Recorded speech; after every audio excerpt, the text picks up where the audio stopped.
Yeah. Hi. Hello. Hello, How are Works. I'm Wie so, kriege ich die Schriftgröße? I'm so happy to talk to you again, Petra. It has been, I was there in 2013. Can you imagine how long that's? Yes, And it's you're really terrible. one of the highlights of my trip. You were just so warm and friendly. And I have to show this picture, and you tell me if it's the wrong one. But I believe this Okay. was your in all of the snow. Let's see. Oh, I can't. Okay, never mind. But so let's start by introduce yourself. Tell us who you are and where you are. Also my name is Petra Unger, and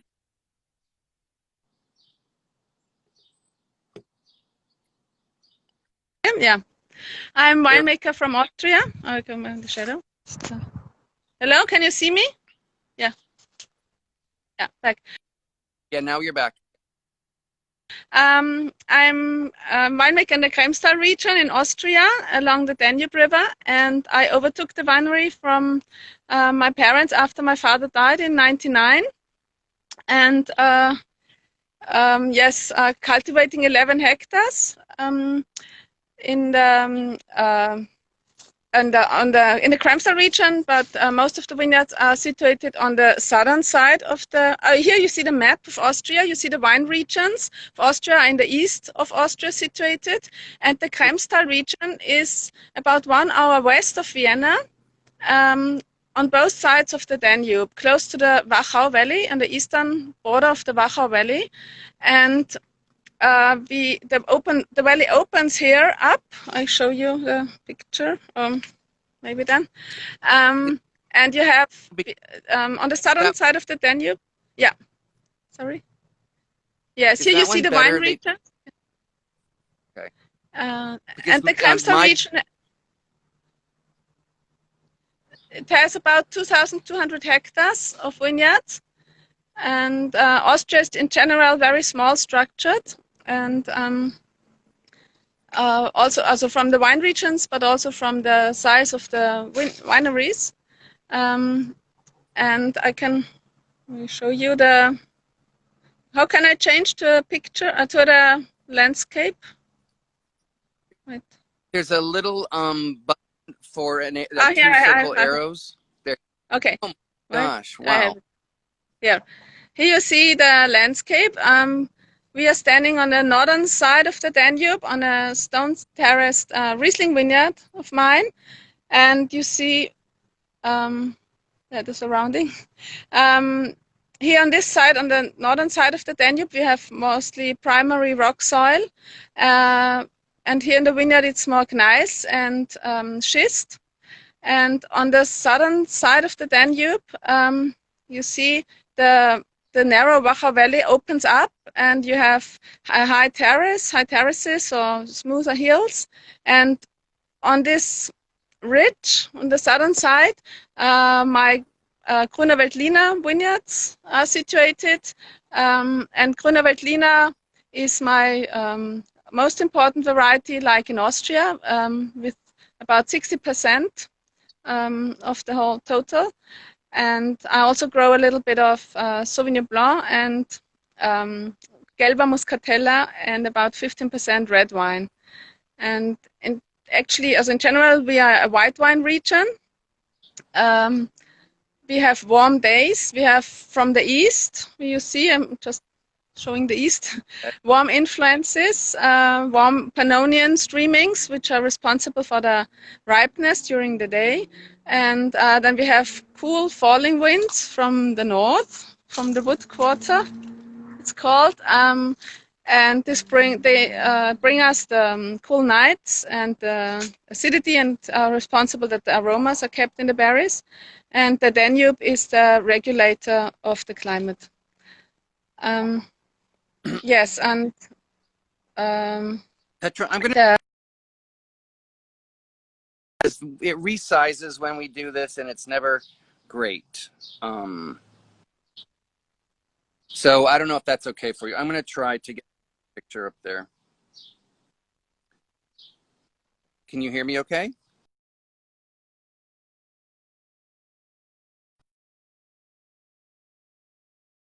Hello? Trying to get a better picture for you.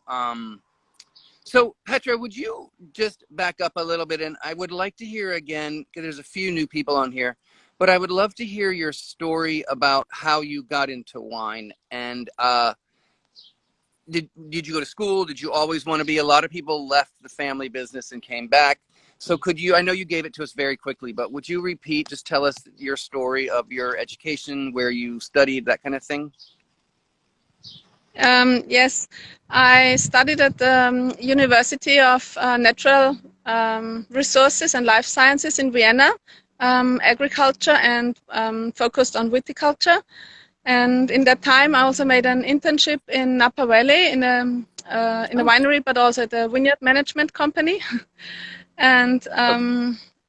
yes, and the rest was learning by doing, making mistakes, and doing also wine journeys and exchange with colleagues. We have a group, it's called 11 Women in Wine. We are 11 winemaking women, and we exchanged a lot in the past 20 years. And yeah, it was a The, good the help. 11, Hello? the, the 11 women are all Austrian? Yes, they're all Austrian. Yes. Okay. And then you said you took over the winery, so it's been in your family? Yes, I'm second generation. My father founded the winery and in 1987, and yes, then it was. I grew up in the vineyards, and I always wanted to do something with nature and not sitting in an office, and so this was right perfect for me, and I really I couldn't imagine without it. It's a big love to work with the wines and with a natural product. You have every vintage is every harvest is a new challenge, and it never gets boring. It's yeah, it's a living product, and you do also you keep nature for the next generations, and you are responsible. So it's a very good job. Can my friend Rita Jamé, who was a woman, a female winemaker, just joined. And could you talk about the 11 women winemaker group? That like how often you meet, how you help each other? Because I think that's kind of interesting. The support group is really great. Yes, also, we came, also we are 11 women from all Austria, from Burgenland and Vienna and Lower Austria and wine regions. And actually, we came together in the year 2000. There was a festival. There was the Rheingau Gourmet Festival, and a couple of my colleagues were there. And when they came back on the way back, they said we could. There was an event called Frauenpower Power Frauen, also Women Power Power Women. And when on the way back, they thought we could do something like this in Austria. And we started with one big event in at the Via Vinum, showing our wines, and this was the start for working together and on many different in many different places, like in enology, or not only sales and marketing, so also viticulture, enology, and all many different aspects of our business actually. And at that time, it was a really man-dominated job, profession in Austria, and now changed after 20 years. Yeah, most of our work is done, and now we can. It's more common. There are so many other Austrian winemaking female winemakers in Austria. So yeah, it's That's nice. our group is growing. Uh, it's nice to have a support group. It's hard to grow the vines. It's hard to make the wine, but it's really hard to sell the wine and to get out there. And so to have a support group, Yes, share things that you've and it's learned. always important to have a good network also in all Exactly. belongings. Yeah. Yeah. So when I came, we kind of based in Vienna and drove up and down, and I didn't use a map so much. I just kind of got where Steve Kelly took me. And so can you kind of give an overview of the northern of Austria that you are, and then your particular region, and then your particular winery, kind of an overview to smaller and more smaller? Yes, the Kremstal region is 1 hour west of Vienna by car. Okay. And as you see, as it's on both sides of the Danube River. And it's you have here you see the old city of Stein. It's part of the city of Krems, and north of Krems in this region you have a bit different climate. It's a bit cooler. You have a bit different wines than east of Krems, so far behind the city, where you have a lot of loess soil and gravel, and more influence from the east, so the wines are get more round and soft. And then my winery is situated on the southern side of the river. Okay. Hope you can see it. And there's a big monastery that's called Stift Göttweig. Mm-hmm. I think it's a bit small in the picture, but maybe you can see it.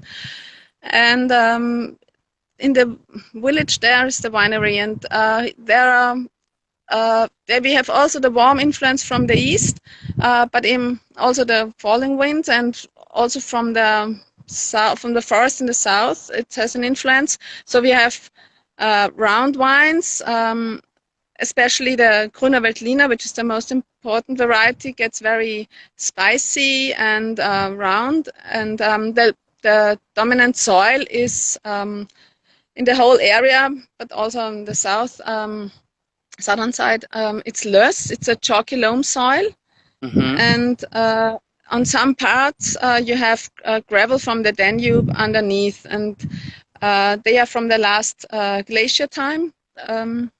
The loess was brought from the Alps, as I said, very fine silt and sandy loam. Yes, and here on the northern side, you find more primary rock. Maybe I can show you, and stone terraces. Okay.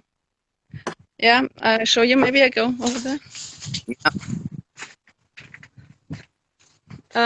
Or you can see it here. Here you see it's. You see the stone. Uh-huh. You see it? Stone walls. They are. They're called dry stone walls. Also, they are with no cement inside. It's very difficult to build them. And yes, and here on this primary rock soil, it's this is very good for Riesling, to grow Riesling, because it's a very shallow soil, so it's not very deep, and very warm soil. And Riesling loves this sort of soil to get its typical aromas of peach and as a stone fruit aromas, Mm-hmm. peach and apricots. So you mentioned the warmth, or it comes from the east. Where does that come from? It's a Pannonian influence from Hungary. It's warm winds, and we are. Also, it's about 2 hours from here is the Hungarian border. Mm-hmm. Okay. 2.5 hours, 3 hours, yeah. And then it's not very far. You mentioned the Gruner can get a little spicy. Is that what kind of spice? Like a white pepper? And where does that come from? Yes, it's the typical characteristic of this grape is a very peppery taste, white pepper. Sometimes also from the fruit, a little grapefruit, but also the main fruit is like yellow apples and pears. And this mixture of fruit and spiciness makes it very versatile as a companion with food. So it's a very good food companion. You can. But hearing you talk about it, a little more delicious. So what kind of? I agree with you that Gruner is very, very versatile for pairing. But what is typical Austrian food, and what food would go with a Gruner that you would typically eat in Austria?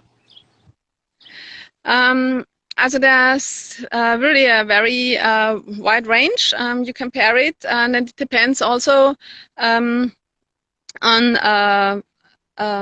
how you I always say the Grüne Veltliner has many faces. It depends if you pick it early or late and under what soil it's growing.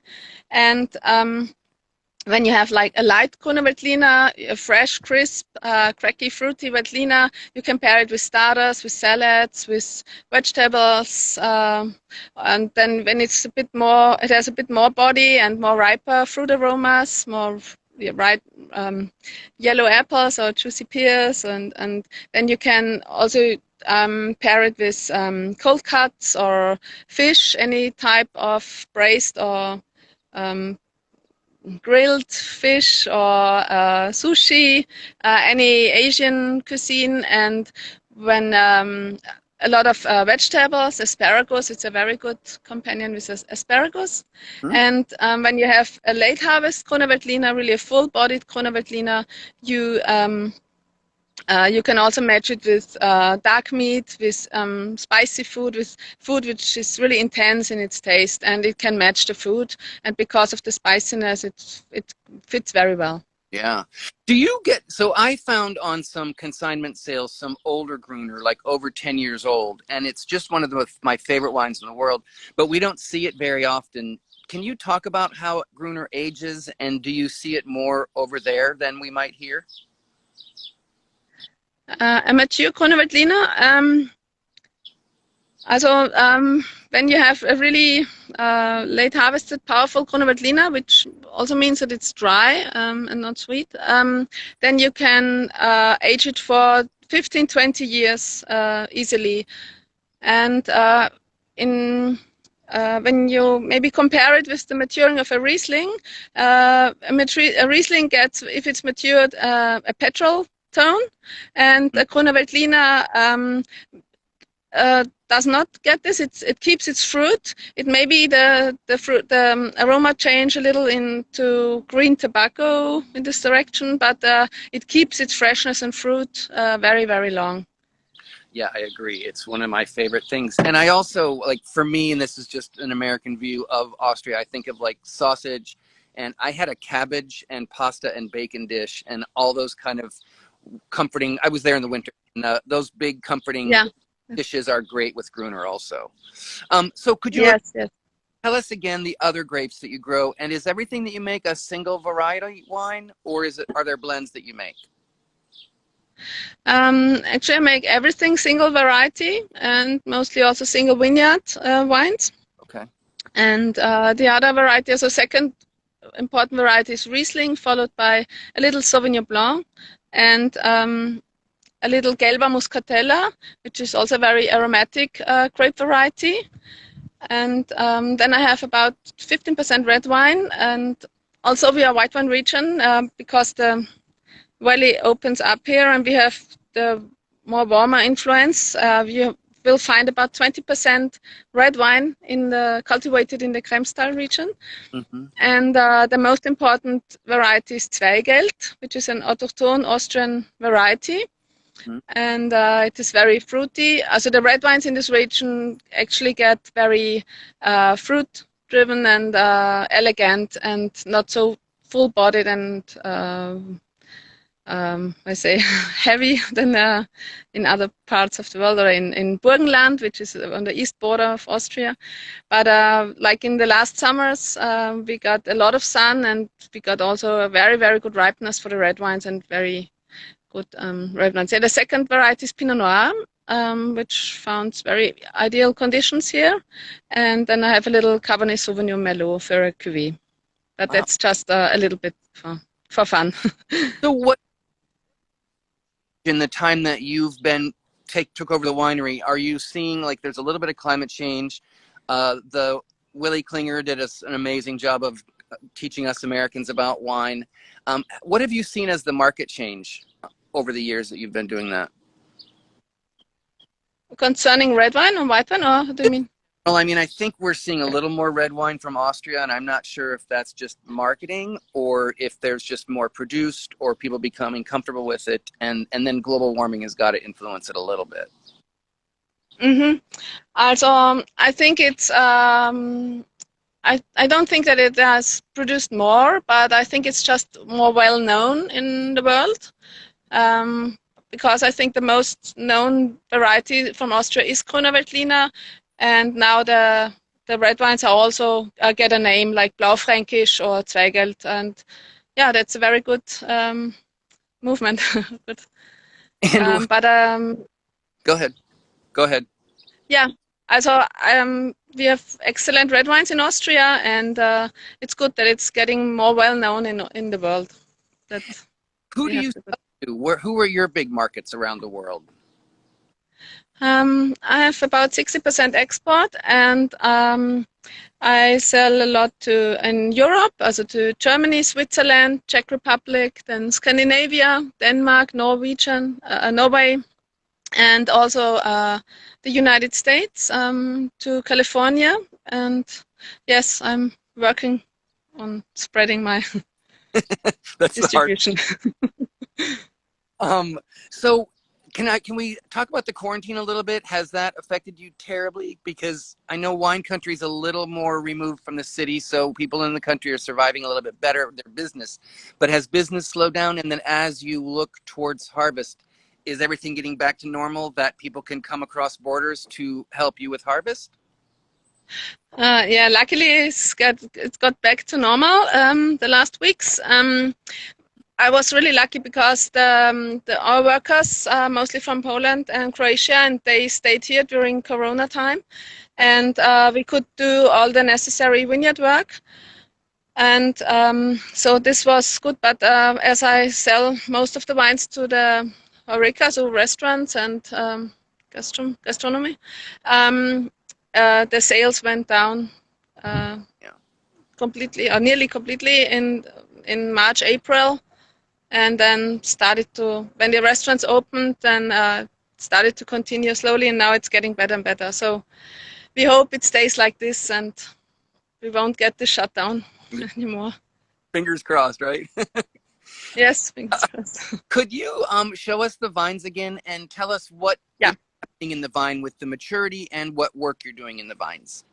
Okay, I go in the vineyard. Okay, here you see. Oh yeah. You see this in this section. What is it? Yeah, the grapes have this size already, and they're quite loose. Here is a bigger one, and you see it with the sun. And we were lucky we did not have frost or hail till now. And the work in the vineyard at the moment is to put the canes into the wire. Maybe I show here. Here's one outside. You put the canes into the wire to have a nice leaf wall. You see it? Uh-huh. So like this, maybe, and here like this, and then that the grapes get enough sun, and the air can go through the grape zone, so that if it rains, that it dries again fast, and we don't get any diseases in the vineyard. And if we do in the vineyards, we work everything by hand. And because then you can treat every wine best and individually, and I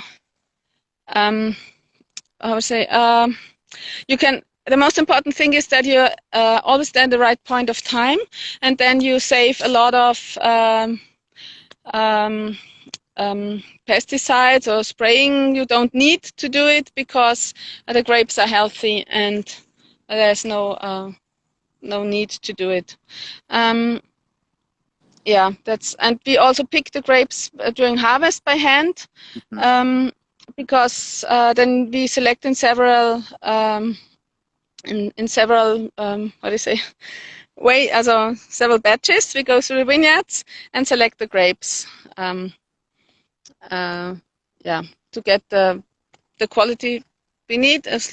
Like we pick first for lighter wines and then leave the rest for the single vineyard. The rest of the grapes for the single vineyard wine, which we pick later then. And then you said your winery is in that town off in the distance, which is Stein? Yes. Also I'm here in Stein at the Riesling vineyards, because here the soil is very good for Rieslings and the terroir. But the winery is in Furt, by Göttweg. The village is called Furt. You see it maybe in the back a little bit. And when And visit you, we were in, I think it was like a little, like it was a very small winery in a very small village, right?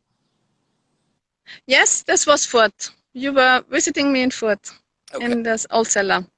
Would you do me one favor, Petra? There's some soil nerds on here, AJ in particular. Could you show us the soil around that Riesling? Yes, but let's go. I should not show it. Let I go downstairs. So pretty, rolling hills, and we got beautiful weather. Thank you for finding that nice. It's one of the hottest days we had today. We had 35 degrees. It's Wow. incredible hot today. Whoa. Okay. Well, actually, maybe here. Okay. Here you see the stones. You see this? Mm-hmm. You see the stones? No. It's I'm gonna do it like this. Oh, here. There we go. You have this. It takes a little time for the picture. So AJ, pick that up and take it home. Here you see the stone. It's is it here? Perfect. It's schist. There we go. You see it glittering a little bit. Uh-huh. Yeah, That's gorgeous. Wow. I love it. Thank you. it's a crystalline rock. It's we are here in the southern part of the here you see the stone walls are from the soil here. From the soil, but from the bed from the soil. Did your dad build that wall? No, no, this is a very old vineyard. I was lucky I could buy it in 2004, and from the owner was an old man. He died, but I think he was here every day because it was beautifully kept, and the stone walls were all in a very good condition, and yeah, very nice place. Well, very good place. And the wines here are from 1964, very old Riesling wines. awesome. Show you. It's so Maybe here you see the old stems here. Yeah, geez. Wow. 64. That's older than me. That's amazing. I love it. Well, Petra, a half hour, I will let you go, but I have to thank you so much. You were one of my favorite people to visit when I was. You're so friendly and you treated us so well. And of course, your wines are delicious. You have a beautiful view. Thank you for spending some time with us and showing us around. Thank you also, Jeff. Thank you. It was very nice talking to you. Thank you. Bye. Bye. Well, bye-bye. Hope to see you one time again in Austria. Yes, I hope so. Bye-bye now. Bye.